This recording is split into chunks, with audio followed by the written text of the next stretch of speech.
Fala pessoal, tudo bem? Aqui quem fala é o professor Thiago Lopes, como é que vocês estão? Trazendo a correção então do nosso simulado do dia 23 de maio de 2021 no Equipe Alpha. Ok, quero falar o seguinte para vocês, infelizmente não pude estar presente por motivos aí pessoais, mas estamos aqui nos socorrendo das plataformas digitais para poder trazer para você a correção aí dentro daquilo que nós tínhamos programado, ok? E a nossa pegada aqui será uma pegada rápida, você já está com a sua mente aí esgotada, cansada, a manhã toda fazendo as questões, ok? Aqui vai ser aquela ideia de apontar o porquê que está certo, tudo bem? Vamos lá. Questão número 1. Na conduta do servidor público, o que poderá consolidar a moralidade do ato administrativo será o equilíbrio entre...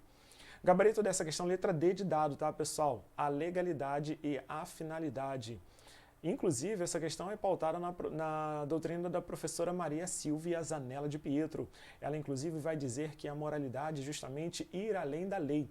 O SESP, uma vez, eu sempre comento isso em sala de aula, o SESP cobrou em 2017 ou 2018, se não me engano, a seguinte alternativa: a legalidade se confunde com a moralidade. A opção foi dada como errada, justamente porque a moralidade ela completa a legalidade. Quando o administrador público faz aquilo que está na lei, imbuído de ética, boa-fé, lealdade, probidade, ele está justamente trazendo à tona a ideia da moralidade administrativa, ok? Então, é justamente o equilíbrio entre a legalidade e a finalidade, encontraremos a moralidade, segundo a professora de Pietro, também seguida pelo professor Marcelo Alexandrino e Vicente Paulo na sua obra Direito Administrativo Descomplicado. Ambos falam nesse aspecto de que a moralidade vai completar a legalidade, ok? Bem tranquilo.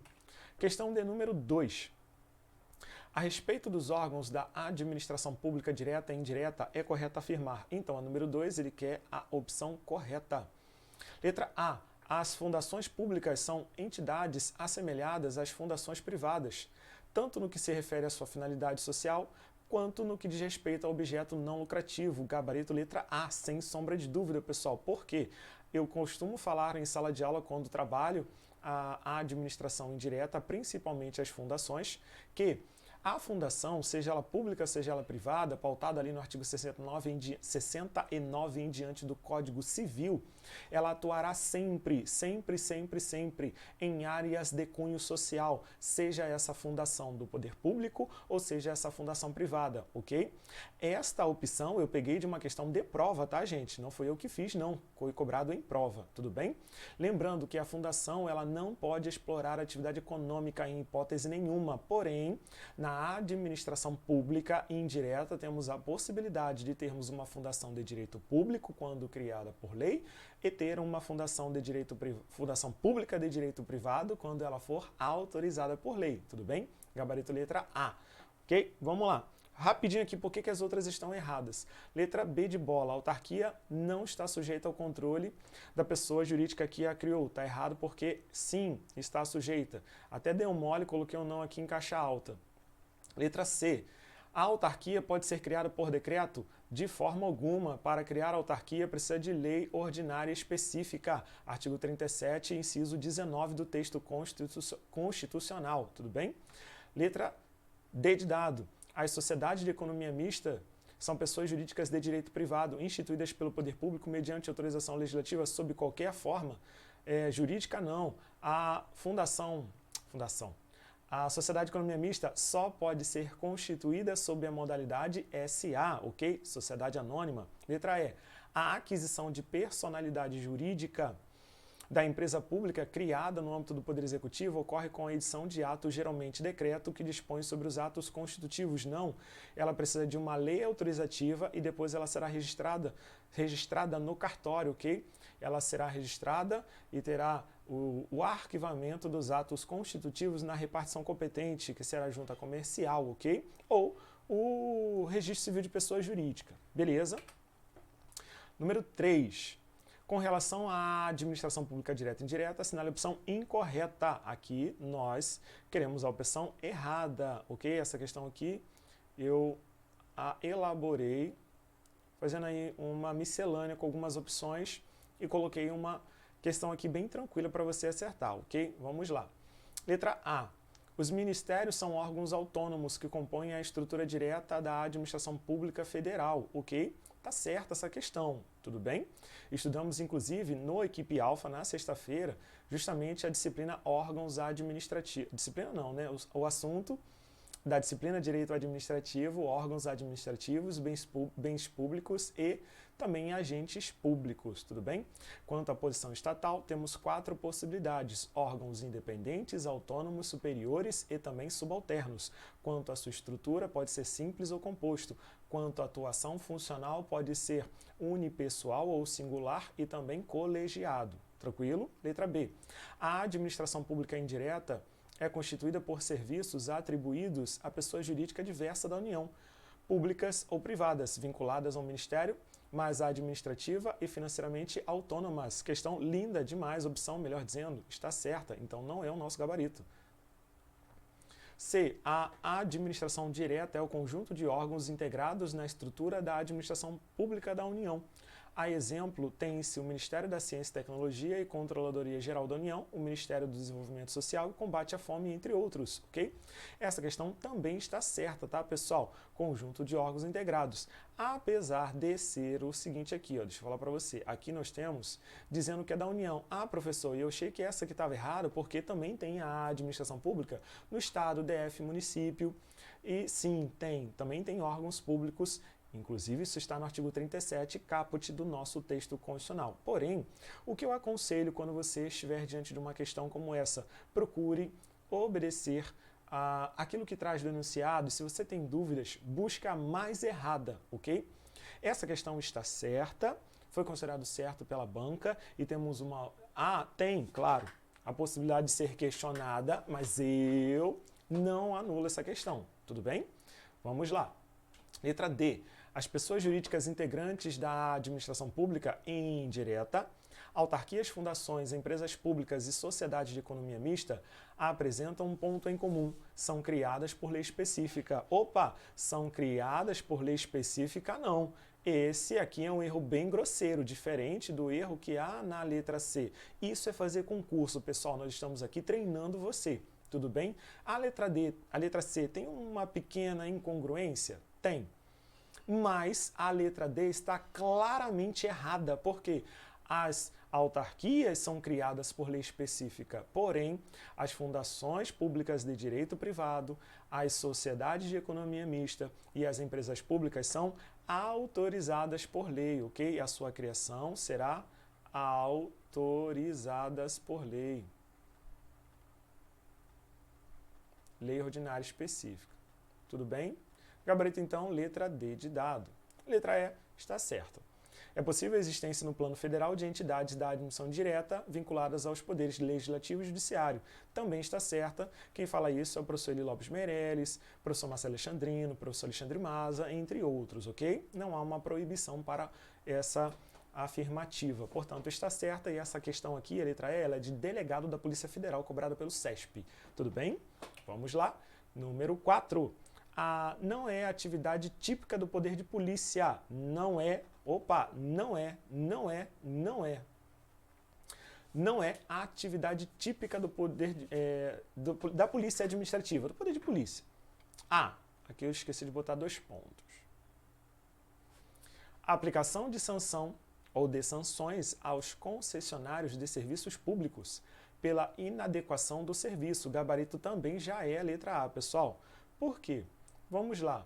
Quando estudamos poderes administrativos, estudamos aí poder vinculado, poder discricionário, poder hierárquico, poder disciplinar, poder regulamentar, poder normativo e poder de polícia. São 7 poderes instrumentais que levam a administração pública à consecução dos seus interesses. Portanto, na letra A, nós não temos uma atuação do poder de polícia, nós temos uma atuação do quê? Do poder disciplinar. Por quê? Quando a administração pública sanciona os seus concessionários, permissionários, autorizatários, são pessoas que possuem um vínculo jurídico específico com a administração pública. Portanto, não temos a atuação do poder de polícia, nós temos a atuação do poder disciplinar. E uma coincidência, porque eu já havia encaminhado essa questão para a coordenação. Essa questão caiu na prova da Polícia Rodoviária Federal, uns 2 dias depois de eu ter encaminhado essa questão para a coordenação, ok? Então, cuidado que isso é muito frequente em prova, tá? Gabarito letra A. Não é atividade típica do poder de polícia, é atividade típica do poder disciplinar. A doutrina vai dizer que o poder disciplinar ele será usado para aplicar sanções aos seus agentes internos e também para as pessoas físicas ou jurídicas que possuem um vínculo jurídico específico com o poder público, ok? A título de exemplo, a professora de Pietro traz o aluno de escola pública, o paciente de hospital público, o presidiário e os concessionários, autorizatários e permissionários. Combinado? Ok? Bacana. As outras estão, consequentemente, certas. Número 5. Acerca dos poderes e deveres do administrador público, analise os itens abaixo e assinale a alternativa correta. Vamos lá. Inciso 1. Os excessos e os desvios de poder ocorrem quando o agente atua afastando-se do interesse público, norteador do seu ato. Cara, essa opção está errada, tá, pessoal? Por quê? Costumamos sempre trabalhar em sala de aula presencial que os excessos ocorrem quando o agente público atua fora ou além dos limites de sua competência, trazendo o quê? Trazendo vício para a legalidade e também para a competência. Um vício na competência do ato administrativo que, por sua vez, vai atingir a legalidade. Agora, no desvio de poder, eu tenho, de fato, o agente público praticando algo dentro da sua competência, porém, quando ele afasta do interesse público, o norteador do ato, ele pratica desvio de poder ou desvio de finalidade, que viola, inclusive, a finalidade do ato, que, por sua vez, viola o princípio da impessoalidade, ok? Repetindo, excesso acontece quando a gente atua fora ou além dos limites de sua competência. Viola a competência, que, por sua vez, violará a legalidade do ato. Quando eu tenho o desvio de poder ou desvio de finalidade, eu violo a finalidade do ato administrativo como um dos elementos que, por sua vez, violo a impessoalidade, ok? Lembrando também que o excesso e o desvio são espécies do gênero abuso de poder. Então está errado porque ele coloca os dois no mesmo saco, tem as suas diferenças. Item, né? Item 1 está errado. Portanto, lá embaixo, ele vai falar o seguinte, ó. Letra A, todos estão errados, então essa eu não posso julgar porque só analisamos a número 1. A 1 e a 2 estão corretos? Não, porque a 1 está errada. A 2 e 3 está certa? Não posso dizer ainda. A 1 e a 3 está errado, também não posso dizer ainda porque a 1 está errada, mas eu não analisei a 3, só consegui matar a letra B. Vamos para o item 2. O controle judicial dos poderes administrativos não se afigura tão somente nos atos de natureza vinculada, podendo recair sobre aqueles discricionários. Linda afirmativa, está certa, ok? Então, o controle judicial, que é a análise de legalidade de um ato administrativo, não recairá apenas sobre atos vinculados, recairá também sobre a legalidade dos atos discricionários. Lembrando que os atos discricionários possuem dois aspectos, ok? Nós temos o chamado controle de legalidade e o controle de mérito. O judiciário, quando analisa um ato administrativo, não entra no mérito, não entra na conveniência e oportunidade, analisa tão somente a legalidade, se esse ato discricionário foi feito de acordo com a lei. Tudo bem? Ótimo.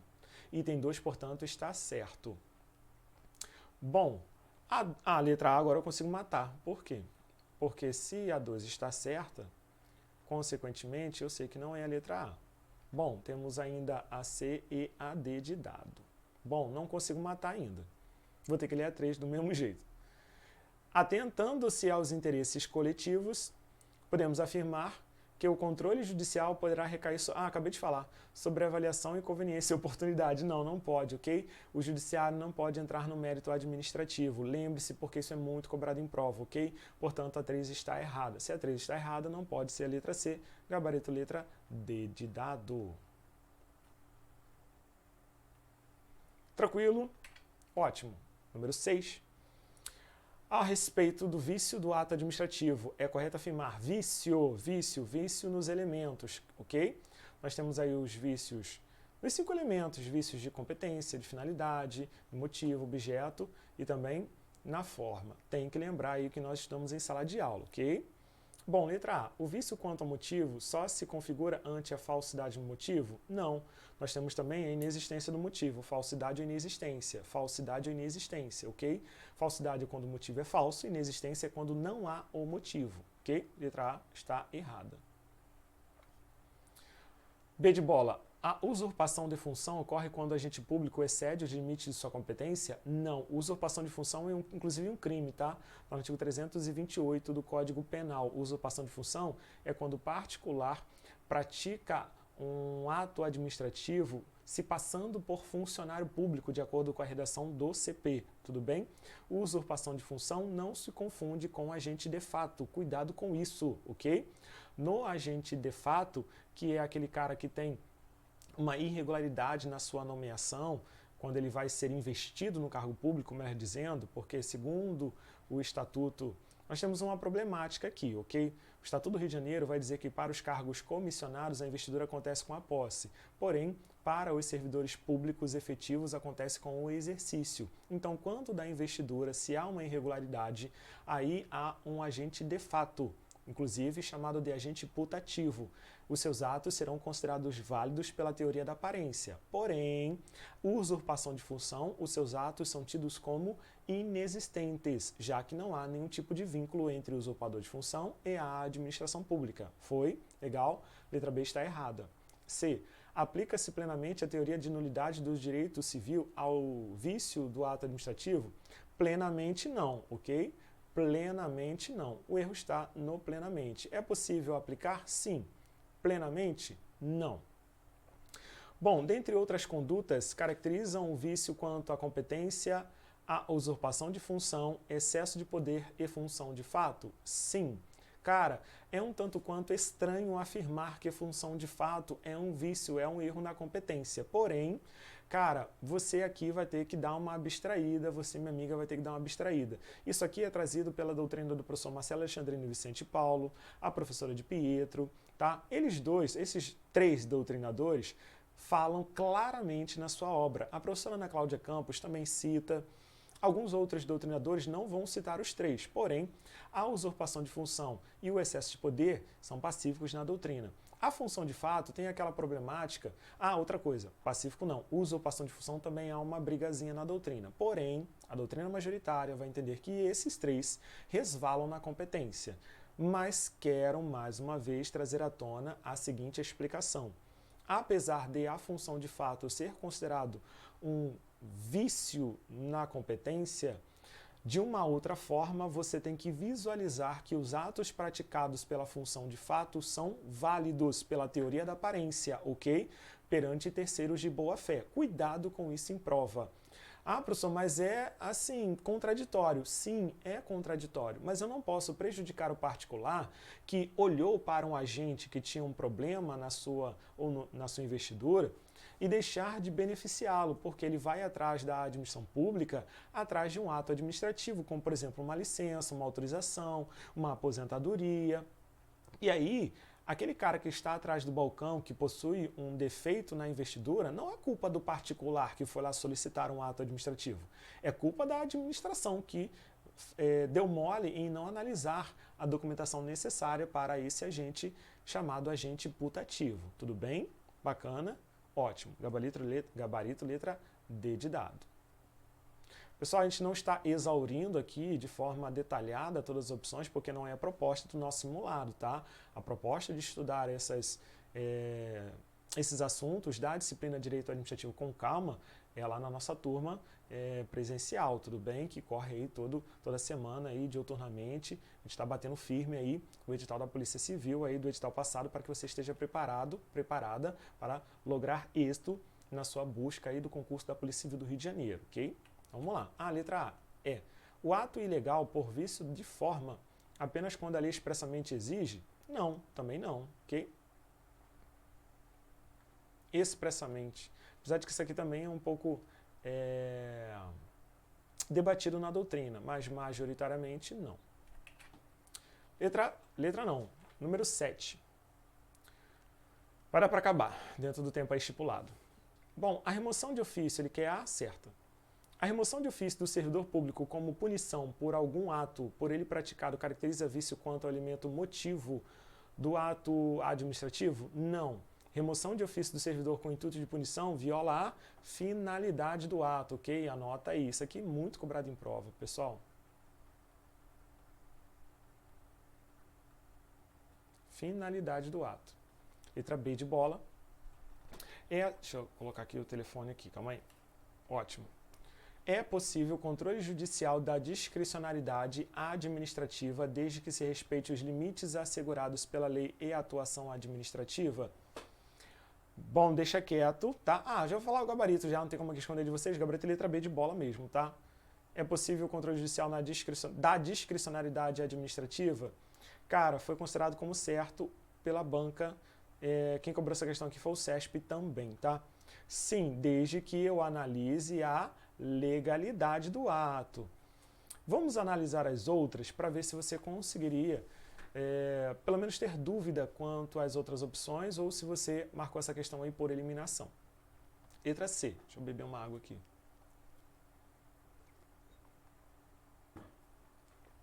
O ato administrativo complexo é o que resulta da manifestação de 2 ou mais órgãos. Até aqui está fluindo. Havendo a vontade de um instrumental em relação ao outro que dita o ato principal? Não, essa parte final está errada, tá? Isso aqui, essa definição, ela guarda a relação com o ato composto e não complexo. Ato complexo, pessoal, é um ato só, tá? Ato complexo é um ato só, que resulta da vontade de 2 órgãos. Lembre-se de sexo. É o jeito mais fácil que eu tenho para te ensinar, tá? 2 órgãos praticando um único ato, ok? Outra coisa, quando eu estou diante do ato composto, eu tenho um ato composto. No ato composto, eu tenho um ato principal e eu tenho um ato acessório. Esse ato acessório, ele pode acontecer de maneira prévia ou de maneira posterior, como aí Jesus, travei. A homologação por si só, segundo a doutrina, é um ato que vai ser um ato acessório para um ato principal. Por exemplo, o desencadeamento de um procedimento que é o concurso público. Você tem vários atos e aí ele precisa ser homologado para que tenha totalmente validade. A doutrina vai dizer que a homologação seria um ato acessório para fazer com que esse ato composto, tá? A vontade principal é uma. O ato composto, ele só vai ratificar a vontade do órgão principal, tá? Beleza? Letra D de dado. O ato administrativo discricionário tem como limite o costume administrativo? Não. Tem como limite a lei, ok? A lei é que vai trazer a discricionariedade para o ato. A lei, ela vai dizer assim, ó, você pode ir daqui até aqui. É a lei que define a discricionariedade do ato, tudo bem? Exemplo, a suspensão do servidor ela pode ser de 1 dia até 90 dias, de acordo com o regulamento 2479 e de acordo com o decreto-lei 220, 180 dias, tudo bem? Bom, letra E. A inversão do ônus da prova, característica do direito administrativo, relaciona-se com a autoexecutoriedade. Caraca, Thiago, tu pegou pesado, hein? Na boa, meninos e meninas, vocês estudam aí comigo, sabe que vocês conhecem a matéria aí, ok? Não é autoexecutoriedade, pessoal. Quando eu estou diante da presunção relativa dos fatos... já até falei. Eu estou diante do atributo da presunção da legitimidade, ok? Presunção... Vou dar para escrever. Aqui. Minha canetinha. Presunção da legitimidade. É por conta desse atributo que o ato, mesmo ilegal, ele produzirá efeitos até que se questione a legalidade do ato. E a inversão do ônus da prova é justamente caracterizado pela presunção de legitimidade do ato administrativo. Por ele, presume-se que todos os atos praticados são praticados de acordo com a lei, até que se prove em contrário. Beleza? Gabarito letra B de bola. Vamos lá, número 8. Nossa, questão grande. Agora vamos para a improbidade administrativa, a questão certa na sua prova de policial, tá? Bom, Peguei uma questão bem conceitual aí tratando dos atos de improbidade, tudo bem?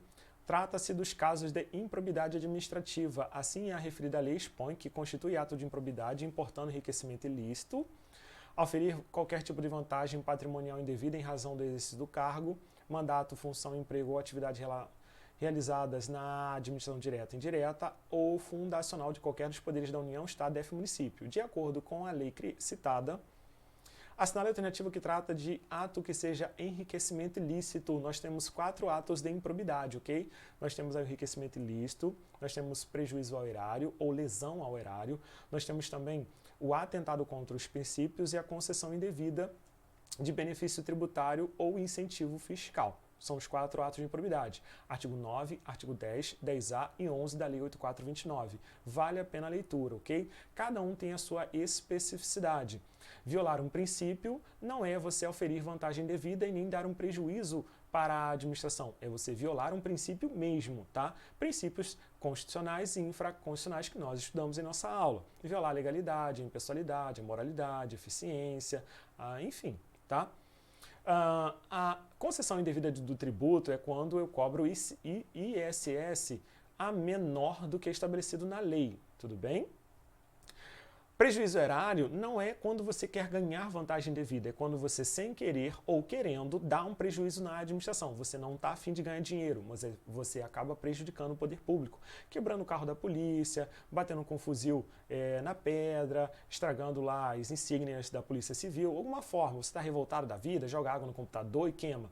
Você está oferindo vantagem indevida? Não, você está causando prejuízo à administração. E o nosso último, eu fui de trás para frente, justamente porque a questão pede o enriquecimento ilícito. Para que você analise e seja bem sucedido na sua prova, lembre-se que enriquecimento ilícito é quando você, na qualidade de agente público, tem o interesse doloso de auferir vantagem indevida, tá bom? Vamos lá. Letra A. Permitir ou facilitar a aquisição ou permuta ou alocação de bem ou serviço por preço superior ao de mercado. Isso aqui é prejuízo ao erário, não é enriquecimento ilícito, tá? Vou colocar aqui PJ. Permitir ou facilitar ou concorrer para que terceiro se enriqueça ilicitamente. Também é prejuízo ao erário. Por que eu botei PJ? Prejuízo ao erário. Prejuízo ao erário.